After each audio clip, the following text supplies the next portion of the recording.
Nous t'avons vu ici le dimanche du Shiloh. Quel est le problème qui t'a mené au ministère du Salut en Jésus-Christ, nouvelle génération, ce matin du Shiloh? Comme on le dit, je suis déjà le fils du pasteur Destiné Samson, qui est le fils du prophète Ibisi. Et comme la Bible nous l'enseigne, c'est un principe, tu ne peux pas venir là où se trouve ton grand-père spirituel et ne pas faire un tour.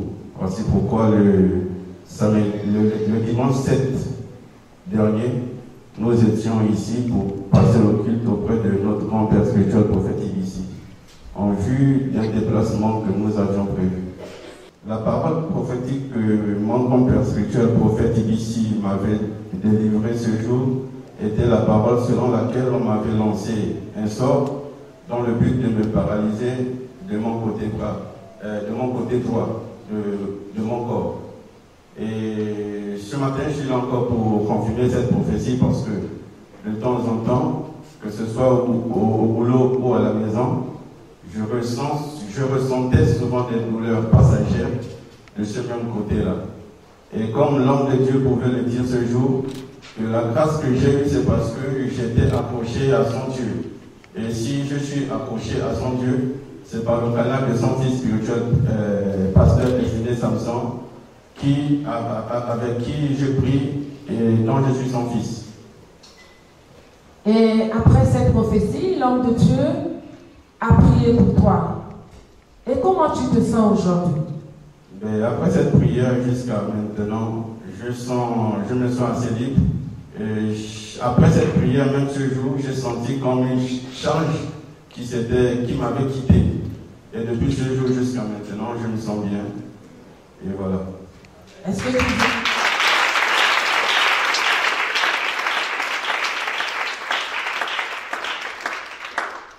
que tu voudrais nous dire exactement qu'après cette prière de délivrance, tu as été complètement guéri, cette douleur t'a complètement quitté dans le nom tout-puissant de Jésus?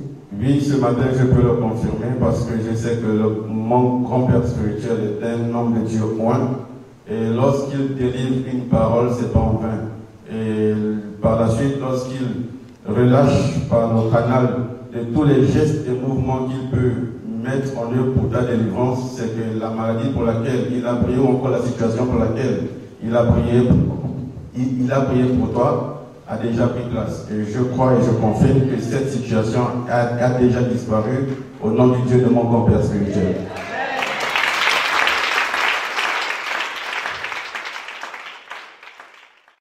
Ce matin encore, je viens dire grand merci au Dieu du prophète Ibisi et son fils spirituel qui a, durant tout ce temps, m'a conduit, m'a gardé, m'a conseillé et m'a demandé de garder cette connexion. Ma fiancée ici à mes côtés, je l'ai connue il y a un bon bout de temps et il y a 4 ans en arrière, on va dire 5 ans, on avait ensemble décidé de faire des fiançailles. Et malheureusement, les fiançailles ne se sont pas déroulées comme on l'avait souhaité. Et après l'échec de ces fiançailles, tellement de choses ont été dites et aux yeux de l'homme humain, cette relation ne pouvait plus exister. Et à cette période aussi, je ne priais pas. Je ne connaissais pas qu'il fallait que je m'attache à Dieu pour pouvoir bénéficier de ce que mon cœur désirait. Et c'est de là, après l'échec de ce mariage, que j'ai fait la rencontre de cette fiançaille plutôt. Et j'ai fait la rencontre du pasteur Destiné Samson, qui est le fils du prophète Ibisi. Et de là, j'ai essayé de lui faire une rétrospective de ma vie. Je lui ai dit, papa, voilà un peu ce que j'ai vécu depuis jusqu'à maintenant. Parce qu'à la même période, j'avais perdu mon emploi. Donc, j'étais errant. Et là, il m'a dit, non, il ne faut pas t'inquiéter. Moi, je prie un Dieu réel.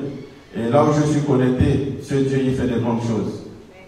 Et c'est comme ça que je suis resté avec lui.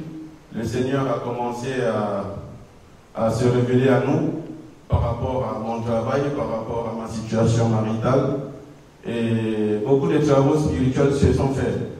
Des sacrifices, des jeûnes, des prières, des veillées.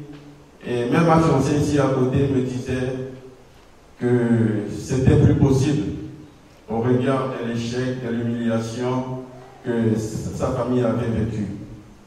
Et quand j'ai commencé à comprendre que Dieu était réel, j'ai commencé à regarder au travers de la télévision. On sait que arrière-grand-père Tibi Joshua fait dans la vie des gens qui sont assujettis à des situations assez complexes. Je regardais les témoignages et moi-même j'étais déjà même un témoin de la preuve de la main de Dieu dans ce ministère, parce qu'à la même période, avant que je ne descende définitivement m'installer à Mwanda, Papa Sam m'avait conseillé de venir passer mes cultes ici avant que je ne descende le retrouver.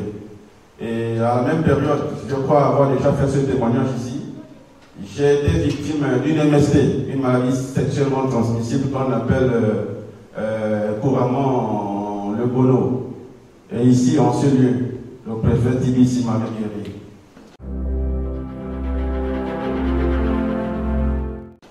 C'est là que je me suis dit, ça, c'est des choses que je n'ai jamais expérimentées, c'est des choses que je n'ai jamais vues.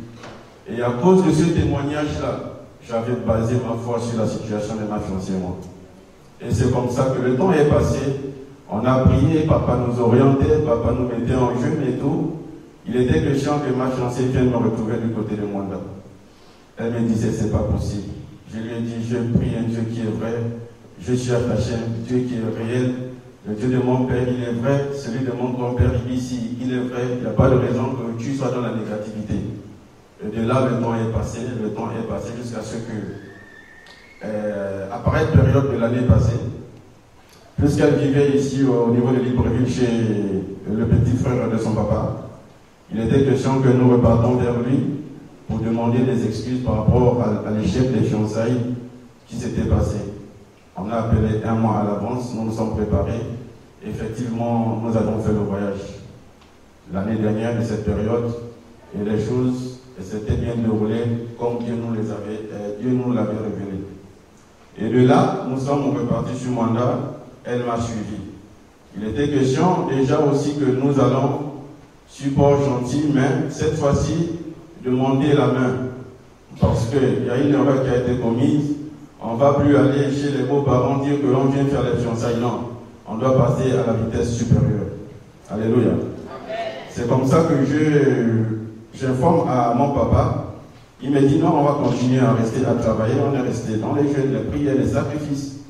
Et là, Dieu nous donne le signal pour nous dire non, il faudrait que vous vous déplacez déjà. Allez-y vers Port-Gentil et discuter avec votre belle famille, mais vous allez pour demander la main. Il faudrait que vous fassiez le mariage. Et on a programmé le voyage. Comme mon père, c'est quelqu'un qui est très observateur, il nous a dit non, on ne peut pas aller à Port-Gentil sans passer par chez Papa ici. Comme août, la première semaine d'août, c'est la semaine que nous pouvons aller sur Port-Gentil. Mais il faudrait que nous passions le kilo avec papa. Comme ça, ça va aussi favoriser beaucoup de choses par rapport à ce pourquoi nous allons sur Port-Gentil. Je l'ai dit, oui, papa, tu as raison. C'est comme ça que nous avons organisé notre déplacement dans ce sens-là. Et là, avant d'arriver aussi ici, j'ai fait un songe dans lequel je suis à Mwanda.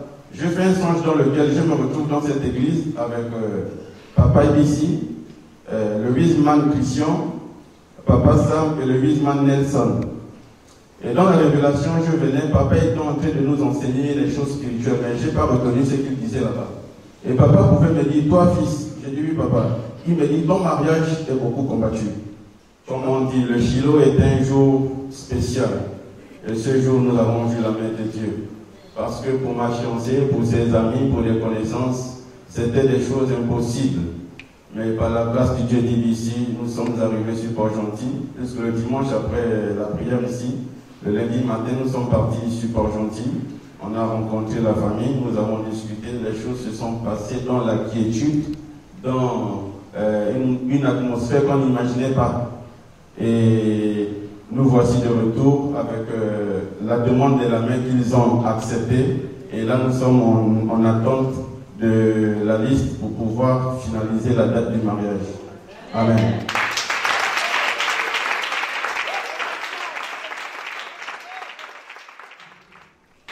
Les fiançailles, l'erreur que j'avais commise à cette période, il était question normalement que je m'organise avec ma famille afin de reprendre le rendez-vous qu'on avait ficelé. Mais malheureusement, ce jour, tellement de choses s'étaient passées entre ma famille du côté maternel et du côté paternel qu'on n'a pas pu s'accorder. Et à cette date, personne n'avait eu le réflexe de nous rapprocher de la belle famille pour pouvoir présenter des excuses au moment opportun afin de ne pas leur faire attendre le jour qui était programmé pour les fiançailles. Et à cette période, tu n'avais pas encore rencontré Jésus. À cette période, je n'avais pas encore rencontré Jésus. Et quand tu rencontres Jésus, comment ça s'est passé? Depuis que j'ai rencontré Jésus, les choses sont largement différentes dans ma vie. Je deviens quelqu'un de responsable. Même ma fiancée ici est étonnée de voir la transformation que ce Dieu fait dans ma vie. On m'en le dit. En Christ, il y a aussi une lignée. De même que biologiquement, nous avons une lignée. Et toujours même par révélation, Dieu s'était révélé à moi pour me dire que de même que tu as des contacts de temps en temps avec tes grands-pères biologiques, il faudrait aussi que tu entretiennes cette relation avec ton grand-père spirituel. Et depuis ce jour, avec Prophète Ibissi, qui est mon grand-père, je ne peux pas faire plus de 2 mois sans l'appeler pour prendre des nouvelles, pour chercher à savoir comment mes papas ici se portent et demander de temps en temps qu'ils disent quelque chose sur moi pour que ce que son Dieu a commencé à faire, qu'il continue à le faire.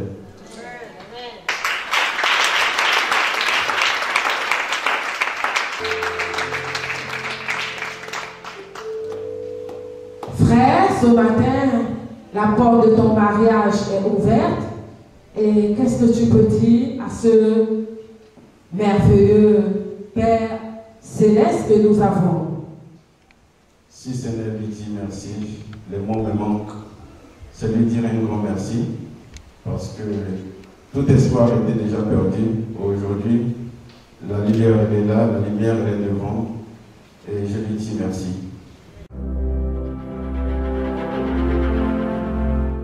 Madame, présente-toi et dis-nous comment tu peux confirmer tout ce que ton mari vient de dire. Je me nomme Mademoiselle Mécanisme Claudésie. Tout ce que je peux dire, c'est juste confirmer tout le récit qu'elle a pu faire. C'est tout. Vraiment confirmer tout ce qu'il a dit. Parce que vraiment, c'était pas facile pour moi. Surtout la position que j'étais. Parce qu'il faut savoir qu'au-delà de ça, on va dire toute la pression interne, que j'avais la pression de la famille. Et à cause de cette pression-là, vraiment, j'étais comme c'était embrigadé parce qu'il fallait que je fasse un choix. Soit faire ce qu'il fallait affronter la famille, essayer de justifier les erreurs que lui il pouvait commettre, essayer. C'était pas facile vraiment. Mais lorsqu'il a rencontré Dieu, sa rencontre avec Dieu vraiment a beaucoup arrangé les choses et vraiment, nous remercions vraiment le Dieu de Papa Ibissi par rapport à ça.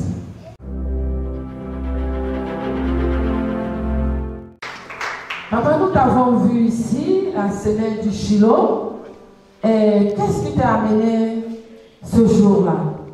C'est ma fille qui m'a ruminé beaucoup de fois. Que papa viens un peu voir aussi ce que je fais. Et je suis venu. Par un instant, je suis venu sans aviser. Et je suis là. Et quand tu es arrivé, quel était ton problème exactement? J'ai beaucoup de problèmes. Mais le jour que je suis arrivé ici, j'ai vu le prophète et ma fille qui est aussi qui était à mes côtés dit, oh papa, il y a un monsieur qui te connaît, or que je ne l'avais jamais vu. Et on a collaboré et c'était intense. Alléluia, c'était intense. Papa, qu'est-ce que l'homme de Dieu t'a dit exactement? L'homme de Dieu m'a parlé. Il m'a demandé qu'est-ce qui ne va pas? Est-ce que tu peux me parler? Et puis il m'a dit des choses que je ne connaissais pas. Et ces choses-là sont réelles. Et puis je suis revenu voir est-ce que c'est vrai et c'est très vrai. Alléluia. Nous allons écouter la fille qui l'accompagnait ce jour du Shiloh. Maman, présente-toi et présente-nous la dame et le monsieur qui t'accompagnent ce matin. Bonjour peuple de Dieu. Je me prénomme Rose. La dame à côté c'est ma maman et le monsieur c'est mon père. Ce dimanche 7, lors du Shiloh, le samedi en question, quand mon père m'a dit qu'il voulait venir à l'église, je disais papa, ok, il n'y a pas de souci. Après tant d'années t'avoir demandé de venir, si tu me dis que tu vas venir, je rends grâce à Dieu. Ce matin-là, j'ai appelé, le téléphone ne passait plus. J'ai dit comment ça, et pourtant il m'a dit qu'il allait venir. J'ai tenté de joindre tous les numéros, ça ne passait plus. Subitement, lorsque j'arrive, je le trouve dans la salle. J'ai dit Seigneur. Et comme j'avais déjà emmené une de mes petites sœurs ici, c'est elle qui l'a conduit jusqu'ici. Lors du Shiloh, ce jour, papa s'est rapproché de lui et lui a posé la question de savoir où était sa première femme. Et lui, sur le coup, il n'a pas répondu. C'est la vérité, il avait une première femme qu'il a laissée. Et il a rencontré ma maman avec qui il a continué chemin jusqu'à maintenant, avec qui il a eu 10 gosses. Donc moi, je suis la 4e. Ce jour, papa a décrit la vie de papa comme si c'était, je ne sais pas. Je me suis posé la question de savoir, oui, je crois maintenant à cet homme-là. Il est arrivé à une dimension où, si dans cette salle, beaucoup de gens doutent de papa, je vous dis la vérité, cet homme, il y a quelque chose en lui. Et comme il nous dit souvent, un jour on ne le verra plus. Il ira partout, il ira, on ne le verra plus. Je vous assure, attrapons papa. On a quelque chose en lui, c'est pas une Alléluia. La prophétie, lorsque l'homme de Dieu s'est rapproché de papa, il a dit à papa qu'il y a une plante qui était plantée dans la concession. Et quand cette plante fleurit, c'est là où tous les problèmes de la maison commencent, principalement son état de santé. Et que l'AVC qu'il a eu, ce n'est pas un AVC naturel. Et il a demandé, il a aussi dit qu'il voyait les fétiches. Et papa, lui, il n'a pas répondu, mais moi, j'ai répondu en disant oui, il y a les fétiches, parce que quand j'avais l'âge de 14 ans, ma neuvième grande sœur, papa et maman l'avaient conduit chez des francs-maçons, en cherchant la solution parce qu'elle était malade. Dans l'ignorance, ils l'ont emmenée là-bas, en croyant que là-bas, elle aurait la santé. Mais là, elle n'a pas eu la santé. Par contre, ce qu'elle a trouvé, c'était la mort.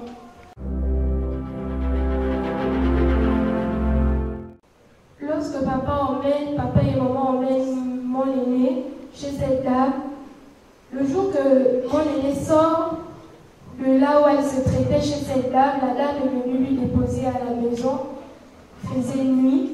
Lorsqu'elle vient la déposer, elle asperge de la poudre partout, sur tout le monde à la maison.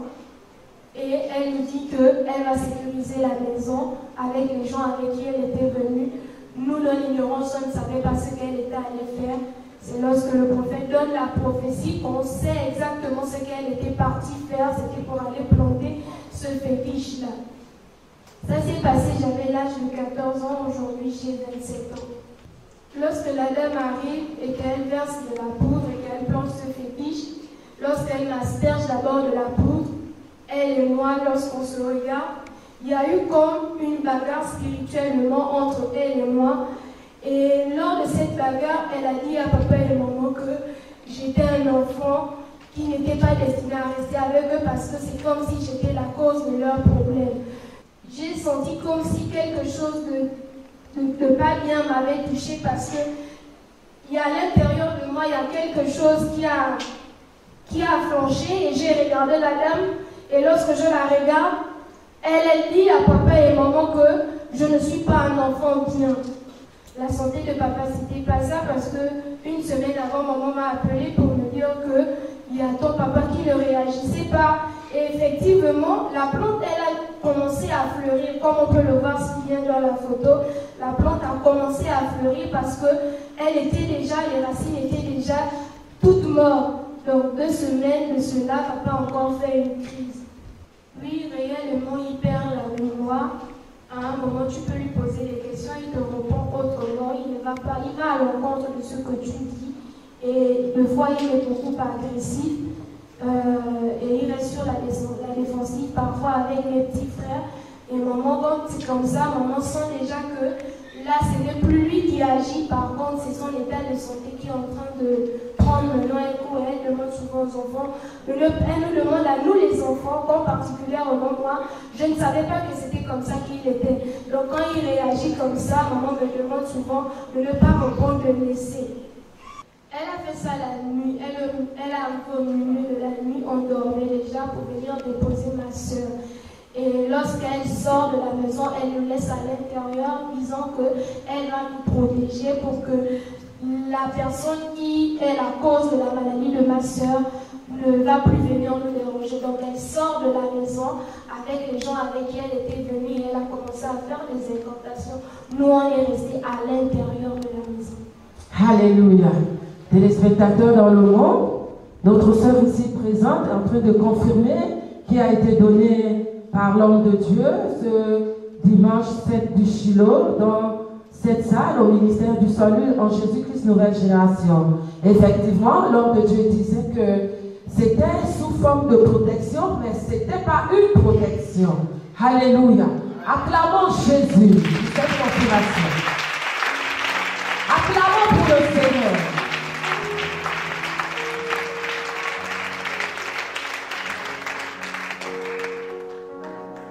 Alléluia. Et je voudrais savoir, après cette prophétie, comment tu te sens maintenant? Bon, moi, je me sens bien. Lorsque je suis arrivée aussi le lundi à la maison, papa m'a dit qu'il a dormi comme un bébé. Tout le monde à la maison a dit que ça a été. Et le jour en question, ici dans la salle, quand papa a dit qu'il va voyager, qu'il va arriver chez nous, j'ai ma soeur ici dans la salle qui était dehors en train de manipuler son téléphone. Elle est rentrée dans la maison en courant en disant à maman, maman, il y a quelqu'un dans la cour. Et lorsqu'on arrive à la maison, quand j'ai dit, est-ce que vous savez que le prophète est arrivé ici là? Maman me dit, mais subitement j'ai dit ta petite soeur, elle a couru dans la maison. Elle nous a dit que maman, on dirait qu'il y a quelqu'un dans la concession.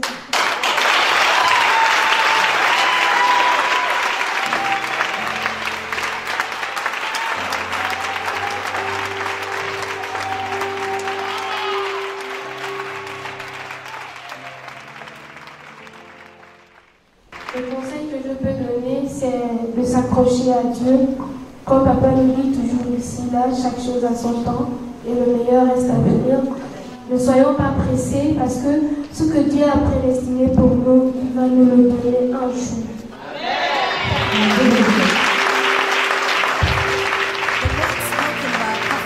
TB Joshua. Say, Lord, it's our prayer this morning. Lord, take our hearts away from every fleshly desires. Lord, take our hearts away